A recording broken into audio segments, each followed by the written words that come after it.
Hello, my name is Hermine Tsaturyan. I'm going to be your family nurse practitioner today. Just for your reference, this video is going to be recorded and uploaded to YouTube as unlisted for my instructor to review and grade. Is that okay with you? Yeah, that's fine. Can I go ahead and get started with your full name, age, and date of birth, please? Yeah. Hermine Tsaturyan, birthday 06/27/1997. I'm 25. Okay, so today we'll be performing a cardiovascular exam, which is going to consist of me palpating and auscultating for your heart sounds. I'm going to go ahead and wash my hands and we'll go ahead and get started. So before the examination, we did have the patient's blood pressure checked on both arms while the patient was sitting and laying down, and the blood pressure in both arms was 120/80. So I'm going to put on my gloves and we'll go ahead and get started by checking the patient's jugular vein pressure. And for this situation, the patient's head of the bed should be elevated 30 to 45 degrees. And I'll go ahead and ask you to turn your head to the left, please. And in order to measure the jugular vein pressure, we'll be using a straight edge and a ruler. So we will be visualizing the internal jugular vein, and the way that we can do that is where we see the pulsation. So where we see the pulsation, we'll go ahead and put our ruler, and we'll be using centimeters to measure it. And then we'll use our straight edge and place that horizontally from where we see the pulsation. And we'll go ahead and measure that. And in this instance, his jugular vein pressure is 1 centimeter, which is within the expected normal range. Anything below 3 centimeters is normal. The next thing that we're going to be doing is we're going to be palpating the patient's carotid arteries and then auscultating it. So I'm going to go ahead and palpate bilateral carotid arteries. Okay, and the other side. So the bilateral carotid arteries are nice and brisk and upstruck. So now I'm going to be auscultating the bilateral carotid arteries with the bell and the diaphragm. Okay.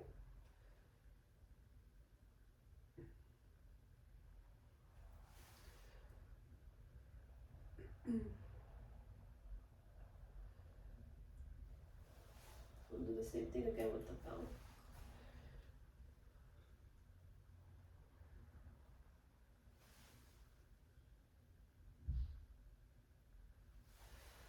And upon auscultation, there's no bruit noted in the bilateral carotid arteries. So the next thing that we're going to be doing is we're going to be moving on to the patient's chest. First, we're going to inspect the chest for asymmetry. The patient's chest is nice and symmetric. There's no visible ventricular pulsations. There's no visible apical pulsation. And there's no visible precordial pulsations. The patient's sternum is nice and midline, and we're checking for pectus excavatum and pectus carinatum, which the patient does not have any of those. Next thing we're going to do is we're going to be palpating the 5 points of the patient's heart. So we're going to start at the right second intercostal space, and we're going to palpate for pulsations. We're going to move on to the left second intercostal space, which is the pulmonic. The right second intercostal is the aortic. And then we're going to move on to the third left intercostal space, which is the ERPS. The left fourth intercostal space, which is the tricuspid. And then we're also going to be checking for pulsation at the point of maximum, which is located at the left midclavicular line, fifth intercostal space, which is the apex of the heart and the apical pulse. And pulsation here is normal. Okay, and next we are going to be palpating the abdominal aorta and then the femoral arteries. So to palpate the abdominal aorta, you visualize the umbilicus, and about 3 fingers superior to the umbilicus, we're going to be checking the abdominal aorta for distension, aneurysm, or any pulsation, which the patient does not have any of that. So next thing, we're going to be palpating the patient's femoral arteries, and for the privacy of the patient, we'll be doing this over his clothing. So we'll go ahead and palpate his femoral arteries. And the femoral arteries are brisk, +2 strong, and there's no thrills or heaves or lifts noted. So next thing that we're going to do is we're going to be auscultating the patient's heart sound while the patient's laying down, and then when the patient's sitting up. So we'll go ahead and get started, and then afterwards we'll auscultate the abdominal aorta and the femoral arteries. So I'll go ahead and get started with the diaphragm, and then we'll do the same thing again with the bell. So the second right intercostal space is the aortic. Second left intercostal pulmonic. Third left intercostal ERPS. Fourth left intercostal tricuspid. And then fifth left intercostal midclavicular is that apical. And when we're doing this, we're listening for any murmurs, for S1 and S2 sounds, and if we notice any S2 splitting. So I'm going to go ahead and listen with the bell. And S2 splitting can be normal if the patient is inhaling and the pressure of the lung is, and the volume of the lung is high, so it causes the aortic and pulmonic valves to close separately. Otherwise, S2 splitting is not normal. So now I'll go ahead and listen with the bell.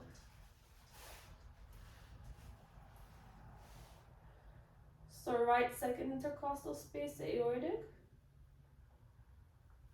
Left second intercostal space, pulmonic.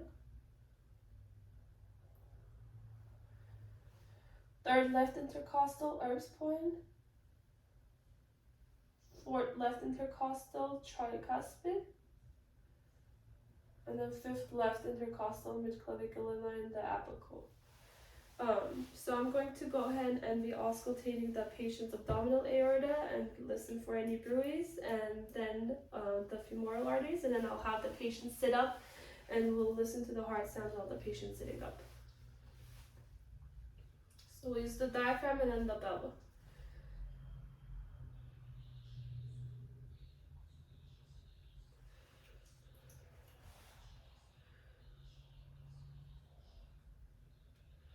And there's no bruit heard when auscultating the abdominal aorta. Now I'll go ahead and auscultate the femoral arteries.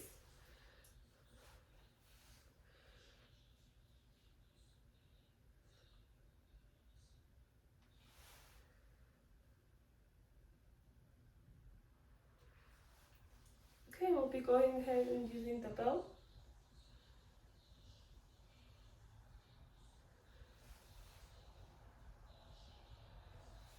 Okay, so no bruits were heard at the femoral arteries. Now I'll have you sit up and I'll listen to your heart sounds while you're sitting up. Okay, so again we'll be using the diaphragm and then the bell, okay? So second right intercostal space, the aortic. Left second intercostal is the pulmonic. Third intercostal space, ERPS point. Left fourth intercostal, tricuspid. And then the left midclavicular fifth intercostal apical. And I'll be doing the same thing again with the bell. Right second intercostal, aortic. Left second intercostal, pulmonic. Third left intercostal, ERPS point. Fourth left intercostal, tricuspid. And then left fifth intercostal, tricuspid.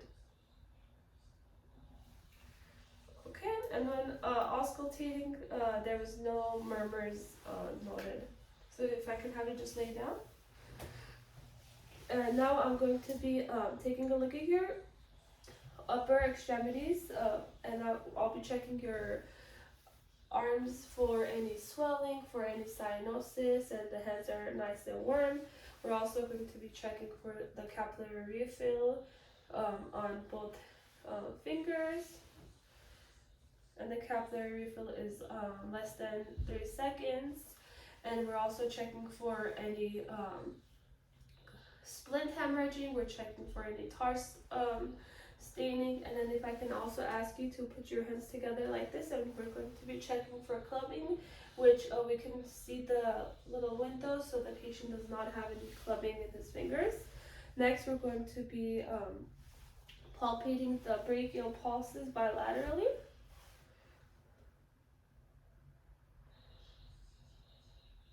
And it's brisk, nice and +2 bilaterally. And we'll also be palpating the radial pulses bilaterally.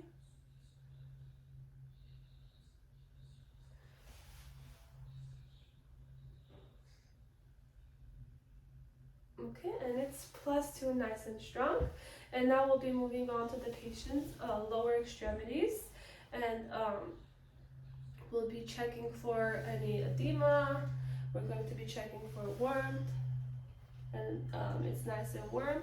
I'll be going and checking the popliteal pulses bilaterally. So if I can ask you to bend your leg like this. And we're going to use our fingers here and palpate for the popliteal pulse. And it's nice and brisk and +2 on the right. And I'll be doing the same thing on the left. Nice and +2 and brisk on the left side as well.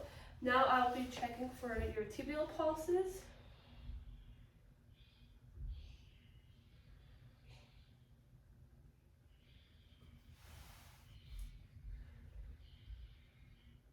And it's brisk +2 bilaterally.